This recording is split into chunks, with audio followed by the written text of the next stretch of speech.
Hey everybody, what's going on? Welcome to an all-new Crossin Streams. As always, I am your host, the real Geno Reynolds, and today we're going to be talking about Netflix's Iron Fist Season 2. And I do want to warn you that this is going to be a spoiler discussion. And also I want to say, if I don't cover every little nook and cranny of the season, it's because I'm talking about the entire season, and it's kind of hard to get all the details for 10 episodes, let alone the other seasons of the other shows that are 13.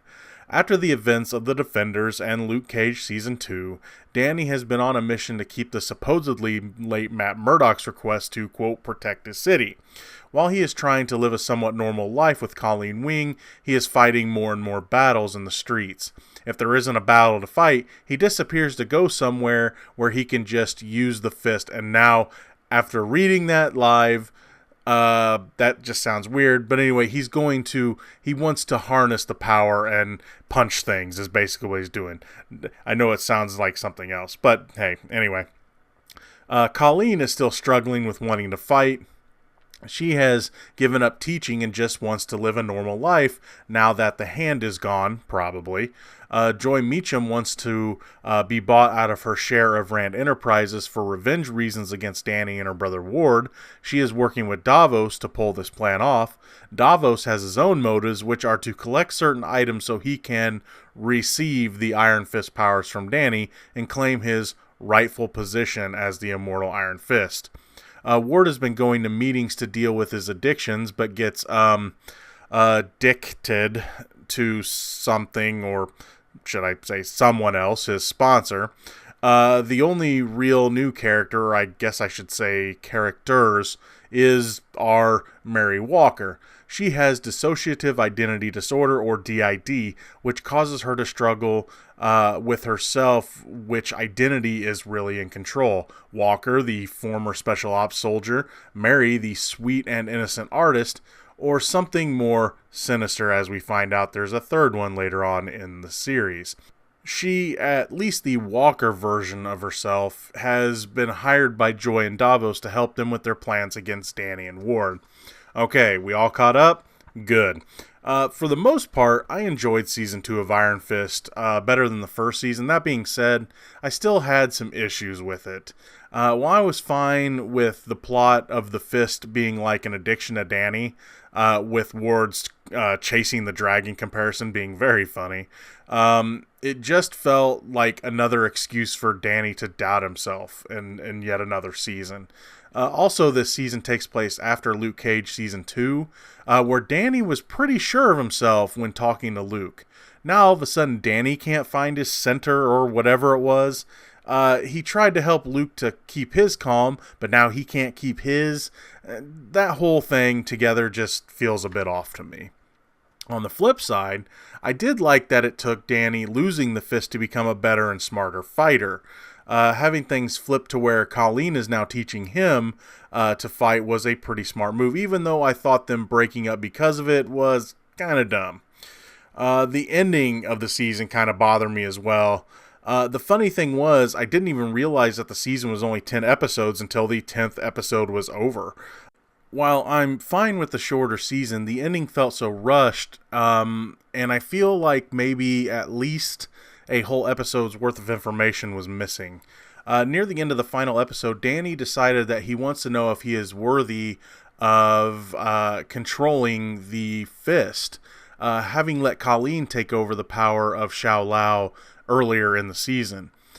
He and Ward leave on a plane to go find themselves. Then we skip ahead in time. Colleen is shown defending the city and is able to put the power of the Iron Fist into her sword. Then we find out that Danny all of a sudden now has his powers back. More so because now he has two glowing fists, kind of like Davos does during the season, and uses them to power a set of pistols. More on those in a second. When describing their adventures, Ward says some things that might have made for some really fun episodes. Being that this is only a 10-episode season, and they usually go 13, well, there's 3 episodes you could have filled with these cool stories. That being said, this will probably be what we will be getting into for Season 3, so I guess I just have to be patient. They better explain how he got the powers back after losing them, though. As for the Pistols, it seems that they are going to be tapping into Danny, trying to find out more about another Iron Fist, Orson Randall, whose pistols Danny now has. In the comics, Danny learns a ton about the legends of the Iron Fist from Randall, so it seems that this is where they're going, at least for part of the plot of Season 3. The season's greatest strength is the Davos story. Long story short, he finds out a way to take the power of the Iron Fist away from Danny. He has to make some sacrifices, including breaking the Iron Fist chastity rule, to get what he needs to pull off his mission. After he gets the power, we find out that Davos actually sees himself as a hero, as the hero that Danny could never be. He has a warped sense of justice and will go further than Danny was willing to go to put a stop to injustice, and in the case of this season, the War of the Triads. He does not hesitate, unless the plot calls for it anyway, to kill the participants in the war. Eventually, even if someone innocent disagrees with him or stands against him, he sees this as an act of evil and starts killing them as well. His character arc is one of those absolute power corrupts absolutely type of storylines, and it works really well as a way to show Danny what a nightmare an Iron Fist could truly be if left unchecked. Playing off of that, we finally get to see what went down between Danny and Davos and Kunlun, their fight to see who gets to face the dragon. Granted, we still don't get to see the dragon, but I'm sure they're saving that for later. We get to see that their fight wasn't as clear-cut as we were led to believe in Season 1. Colleen's story of getting back into the fight was okay, but a little predictable. The second Danny lost the Iron Fist, I had a feeling that she would be getting it later, and eventually, yes, she does.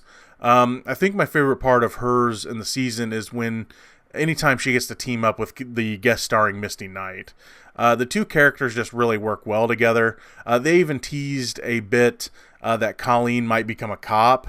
In all honesty, I wouldn't mind seeing a spinoff season of these two characters, Daughters of the Dragon, anyone. Technically, they do tease Nightwing Restorations Limited, but anyway. That's probably not going to happen, though. I don't see them doing a spinoff series, but from the way it seems, these two will team back up for Luke Cage Season 3, working together to take Luke down. I also am looking forward to seeing Misty's new arm, because the one she got in Luke Cage Season 2 totally gets wrecked in this show. So I'm kind of wondering what they're going to do with it next. Mary Walker's story was decent, but nothing too earth-shattering. That's not to say that I didn't like her character or story arc. I just thought it was a little too predictable, little too generic. I did think that Alice Eve did a really good job as the two different characters, and can't wait to see what she does with the one that we haven't seen yet. One cool thing is that they focused on Alice Eve's eyes a few times in this series.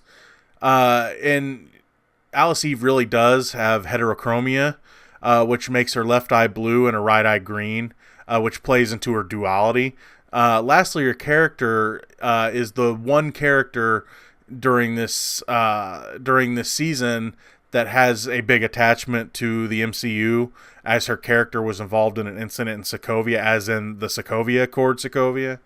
While I enjoyed Joy and Ward's stories a little more than I did the first season, they are still the weakest part of the series. Ward seems poised to be Danny's sort of sidekick for a while, and I'm not really sure what they're going to be doing with Joy. I will have to say this: if you watched my review of Season 1, I pointed out that Joy and Ward almost felt like a couple, and it was creepy. And it took me a while to figure out that they were brother and sister. And maybe I just missed that point at the very first, but man, they were a little too close for siblings. They don't really do that this time around, so I was happy to not see it. The action in this season is really good, and when the Iron Fist is allowed to be used, some of those scenes are really cool, whether it be Danny tearing apart an armored truck or Davos straight up murdering people point blank. The show made some pretty good choices of when to use the fist. While I would have liked more of it, of course, I didn't feel like they were holding it back too much as they did in Season 1. They kind of let it fly a little more this season. After the credits of this season, there is a short but awesome teaser for Daredevil Season 3. It has a once again black costume Matt Murdock in a confessional where he says, quote, "I once believed that justice could be found in a court of law and in the light of day, but I was fooling myself. Darkness only responds to darkness, and the truth is I'd rather die as the devil than live as Matt Murdock." This seems to be a promise that the Devil of Hell's Kitchen will be way more prominent in the next season, and I am totally for that. For me, I felt that this season of Iron Fist was better and more focused than Season 1. Despite my issues with it, I feel like the stuff that they held back was more saving it for the future instead of we don't know what the hell we're doing like in Season 1. The strong stuff, like the Danny versus Davos plot, far outweighs the weaker stuff like the Meacham siblings stuff. Even most of the weaker things about the season played into the main story, so in the end, it works for the most part. Unlike Season 1, this one actually has me wanting to see more. That's going to be all for this edition of Crossin Streams. If you like what you've heard here, please subscribe to the Real Geno YouTube channel, like this video, and if you have anything to say about this show, please feel free to leave a comment in the section below. Until next time, I'm your host, the Real Geno, Geno Reynolds. See you later.